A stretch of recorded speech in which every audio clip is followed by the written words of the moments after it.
با درود خدمت شما عزیز دلم. عزیزم در خدمت هستم با یک انرژی خوانی دیگه از سری انرژی خوانی های فعلا رقیب. موضوع این لحظه انرژی خوانی ما رابطه رقیب و طرف احساسی امروز به چه شکل هستش و تاثیر اون توی زندگی شما چی میتونه باشه. با نام یاد خداوند و یاری کائنات انرژی خوانیمون رو آغاز میکنیم. آمین که کائنات هر آنچه که پنهان هست همکنون و در همین لحظه بر شما عزیز دلم آشکار کنن. بله، دست به عصا حرکت کردن رقیب رو امروز داره نشون میده. بله، دست به عصا حرکت کردن، زیر نظر گرفتن طرف احساسی رو داره بهش اشاره میکنه. یعنی که رقیب امروز طرف احساسی رو زیر نظر گرفته و خیلی دست به عصا حرکت میکنه، حواسش رو جمع کرده و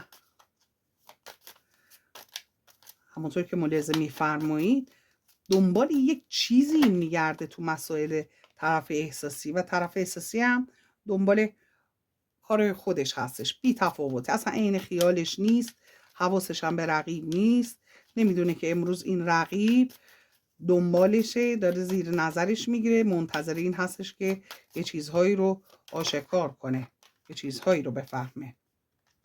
مسئله دیگری هم که داره کائنات بهش اشاره میکنه، امروز طرف احساسی هم سر به هواتر از همیشه هستش و ممکن هست امروز بخواد با فرد یا افرادی یه خورده به قول معروف صحبت کنه، یه خورده تبادل اطلاعات بکنه در خصوص یه سری مسائل. با یه فردی امروز صحبت میکنه، بله باش راه، با یه آدمی که خوب هستش، با یه آدمی که حالا یه خورده فاکتورهای دینیش خیلی قوی تر هست صحبت میکنه و از طرف دیگه یک رقابت مالی رو داره نشون میده. چالش های مالی امروز طرف احساسی بیشتر هستش و به خاطر همین هستش که از رقیب غافل، اصلا این خیالش نیست که رقیب چیکار میکنه چیکار نمیکنه و در خصوص مسائل احساسی یک تصمیمی که میخواد بگیره، خیلی این تصمیم رو میخواد قاطعانه بگیره، چیزی که داره اینجا نشون میده. بله، همونطور که ملاحظه میکنین جام احساس رو داره بهش اشاره میکنه، یک جام رو، مسائل احساسی، تصمیم های احساسی، ولی خب اینجا رقیب کاری رو داره نشون میده، رقیب مالی رو داره نشون میده. ممکن هستش که مسائل مالی امروز در ذهن طرف احساسی و رقیب، حالا رقیب به مسائل مالی احساسی فکر میکنه، طرف احساسی به مسائل مالی فکر میکنه، یعنی که یک افکاری که با هم هماهنگی ندارن. بله، در خصوص مسائل جامعه احساس ببینید همینطور از کنار اونها بی تفاوت امروز طرف احساسی میخواد رد شه، حوصله مسائل احساسی و این مسائل رو نداره امروز، به خاطر اینکه چالش های مالیش خیلی بیشتر هست، نگرانی های مالیش، فکر و خیال مسائل مالی، خواسته هاش، اون آرزوهاش. بله،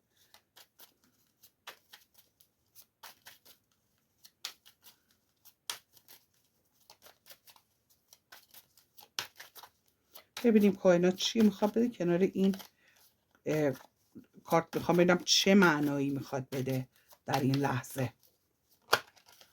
بله، ولی مسائل احساسی رو بهشون داره اشاره میکنه، جامهای احساس، جامهای احساسی که حالا از روی غم رفتن، ترک کردن، یعنی که انگار چاره ای جز رفتن نداشته باشه و طرف احساسی و رقیب رو در حالت و شرایطی داره نشون میده که مجبورن انگار از هم جدا باشن، مجبورن که رابطه رو ترک کنن، ولی خب بیشتر داره روی احساس رقیب این مسئله رو نشون میده که رقیب میخواد رابطه رو ترک کنه، رقیب میخواد این رابطه رو ترک کنه و بله، تجربه تلخ دارم میگه من خسته شدم، تجربه خیلی تلخی دارم، خیلی ناراحتم و تضادها، دوی شمشیر رو داره بهش اشاره میکنه، تضادهای فکری بین رقیب و طرف احساسی رو داره بهش اشاره میکنه.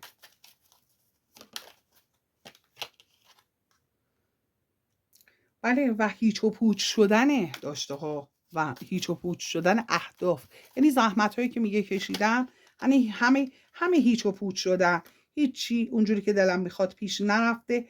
7 سکه رو داره نشون میده از دست رفتن، تلاش های بیمورد، تلاش هایی که به بار نشست و به بار نمیشینه. و خورشید رو داره در اینجا بهش اشاره میکنه، میگه که خورشید داره میگه که همه چی آشکار شده. یعنی که انگار یه شکوفایی فکری پیش اومده برای رقیب، یه آن به خودش اومده گفته این شرایط مالی، این شرایط احساسی، این تلاش هام همش هیچ و پوچ شد، هیچی باقی نمونده این وسط. و امروز رقیب به این مسئله داره فکر میکنه و مسئله که خیلی جالبه، فکر میکنه که اگر از رابطه جدا بشه شرایط مالی و احساسی خیلی بهتری میتونه داشته باشه، چون به نوک سکه داره اشاره میکنه، اون نوک قله موفقیت داره اشاره میکنه. اینجا چیزی که هستش نوع سکه دستاوردها رو نشون میده و شرایط مالی خوب، شرایط احساسی خوب رو داره بهش اشاره میکنه. بله و خیلی برنده، قطعی، قاطعانه هم تصمیمش رو گرفته اینجا، همونطور که ملاحظه میفرمایید. مسئله دیگری که وجود داره، بله، یه چیزهایی که نمیخواسته با کسی تقسیم کنه، طرف احساسی رو محکم گرفته بود، حالا به هر شگردی که بود نگهش میداشت، موضوع رو کش میداد و او رو طرف احساسی رو درگیر یک سری مسائل میکرد و وقتی طرف احساسی رو درگیر یک سری مسائل خاص میشد دیگه اصل موضوع اینجا کنار میرفت. حالا اینکه رقیب دوست داره، دوست نداره، عاشق نیست و موضوع به جاهای دیگه کشیده میشد.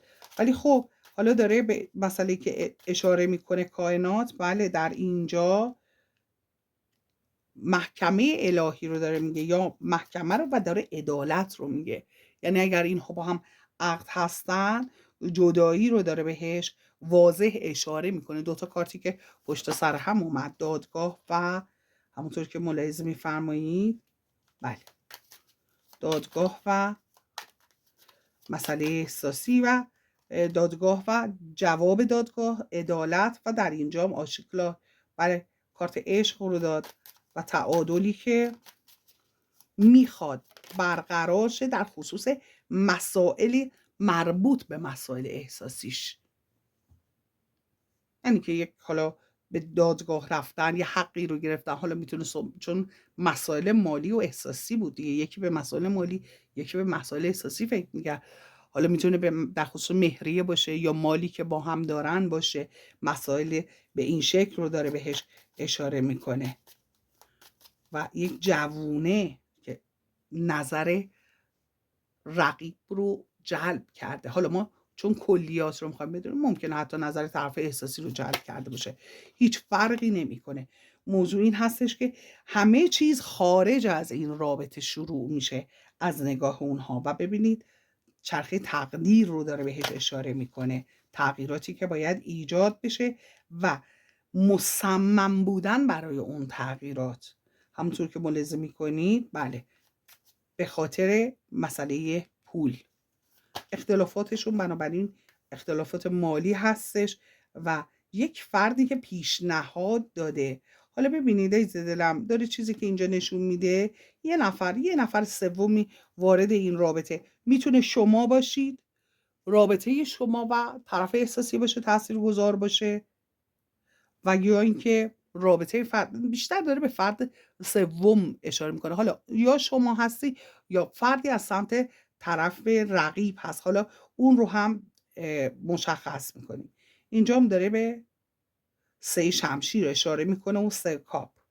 بله، عشق و نفرتی که در کنار هم، این یه عشقی که تبدیل به نفرت شده و ترس از دست دادن رو داریم در اینجا. و عرابه رو میگه جنگیدن با هم، کشمکش ها، مسئله ای که تا دقیقه 90 هم پیش بره خراب میشه، یه روز خوب یه روز بد رابطه، و در نهایت یک تصمیم جدی گرفتن رو داره بهش اشاره میکنه.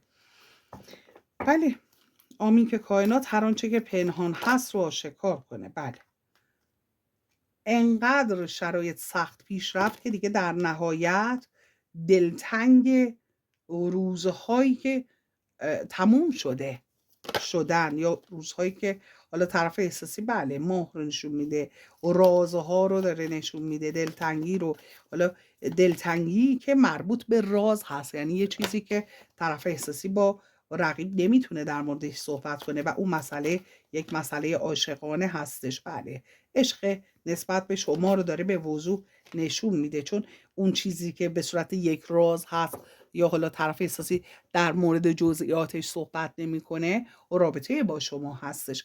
بنابراین امروز احساس طرف احساسی یک توافقی که میخواد با شما داشته باشه، یک انعطافی که به سمت شما خواهد داشت و شما اینو حس میکنی. اگر اینطور هست لطفاً کامنت کنید عزیز دلم.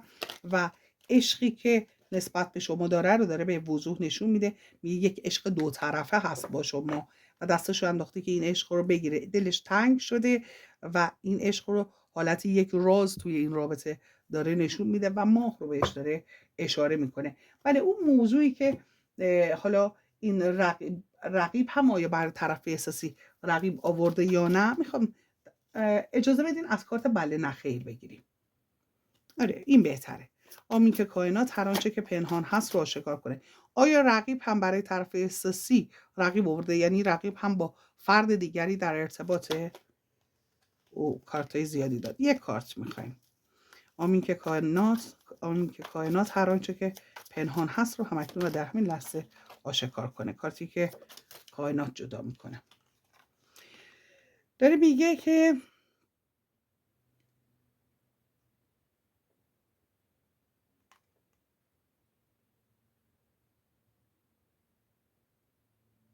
میگه که رفتارش از بیرون، رفتار رقیب از بیرون ممکن هستش که شما رو به یک سمت و سوی ذهنت رو ببره.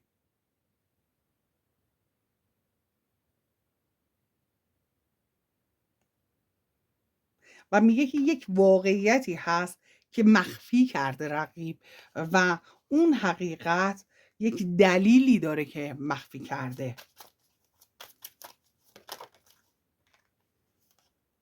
بله میگه که کائنات از شما محافظت خواهد کرد و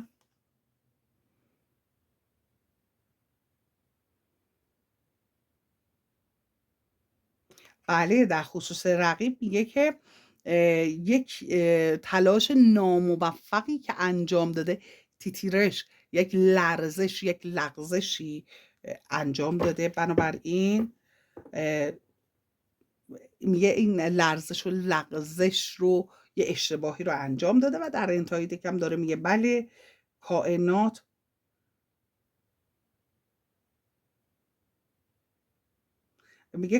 داره زمزمه‌ای میکنه که یک موفقیت برای شما در راه هستش.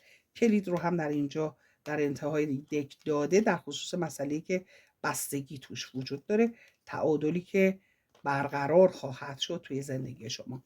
تأثیر این رابطه رقیب و طرف احساسی، تاثیرش امروز چی هست توی رابطه شما، به نفع رابطه شما تموم میشه. دوست دارم عزیز دلم، چون تا این لحظه لایک سابسکرایب نکردی، لایک کن، سابسکرایب کن و از چنل خودت حمایت کن. در نور باشی.